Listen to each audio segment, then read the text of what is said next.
había una iglesia pentecostal que sonaba en todo el barrio porque era una iglesia de fuego, de unción, de milagros, de liberación, etc. Todos los ministerios estaban en función de la iglesia: pastorado, enseñanza, evangelismo, apostolado y profecía. Pero de repente, en una campaña evangelística, uno de los hermanos líderes de la iglesia, que tenía el don de profecía, alzó la voz para decir que en la congregación el Espíritu Santo le reveló que habían varios hermanos y hermanas que estaban en pecado de adulterio, de fornicación y de cohetes, y que Dios le decía también que había que disciplinarlos de 2 a 3 años o expulsarlos de la iglesia para que no contaminen al resto de hermanos y hermanas. Esto inmediatamente provocó el desorden y un caos total en la iglesia. Varias familias se fueron de la iglesia a otra iglesia, otros hermanos y hermanas se descarriaron en el mundo, otros se enfriaron y un grupo reducido permaneció en la iglesia hasta ver qué pasaba. El pastor no actuó inmediatamente al oír y al saber sobre esta noticia. No habló con el profeta, no habló con las autoridades espirituales y tampoco buscó a las familias que se fueron, sino más bien que se puso a orar para que Dios le revelara qué es lo que iba a hacer. El tiempo pasó y se descubrió que el famoso profeta tenía una relación con una hermana de otra iglesia en otro barrio y que también lo habían visto tomar y fumar. ¿Escucharon bien? Sí. Vamos con la respuesta. Descubre cuántos actores intervienen en este caso.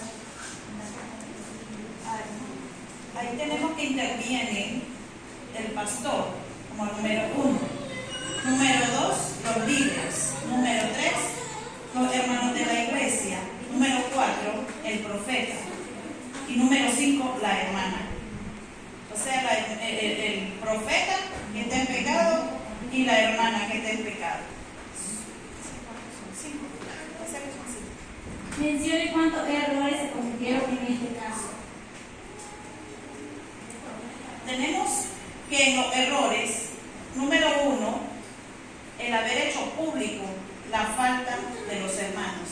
Ese es el primer error. Segundo, la mentira del profeta. Y número 3, el pastor no actuó en el momento. Porque cuando, tenemos... Diga cuál pudo haber sido la mejor solución para resolver este problema. El pastor debió haber tenido el espíritu de discernimiento para frenar el daño que iba a provocar a la iglesia. El pastor debió haber ido por las ovejas heridas.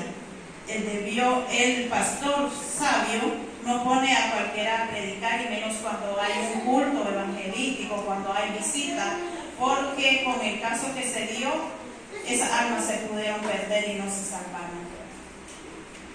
¿Quién fue el mayor perdedor en todo esto? Tenemos que el mayor perdedor fue el profeta. Lo analizábamos que era el pastor porque perdía la oveja, pero analizando a profundidad nosotros pudimos ver que el que faltó allí mucho, el que vino a causar todo ese revuelo y que muchas almas se fueran, que la iglesia quedara herida, que las visitas se fueran con una mala imagen, todo eso lo provocó el profeta. Entonces pensamos, porque al causar todo esto el profeta, iba a caer la mano de Dios sobre él, porque fue el que provocó todo esto.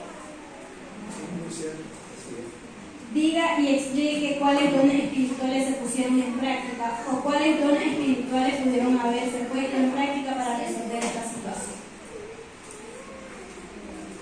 Yo creo que ahí lo que no se puso en práctica fue más bien el don de discernimiento de espíritu. Y bueno, sí se puso en práctica el don de intercesión de parte del pastor.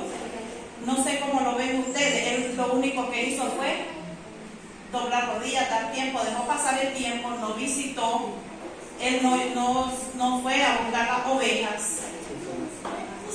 Y entonces, para nosotros que le faltó discernimiento de espíritu al pastor.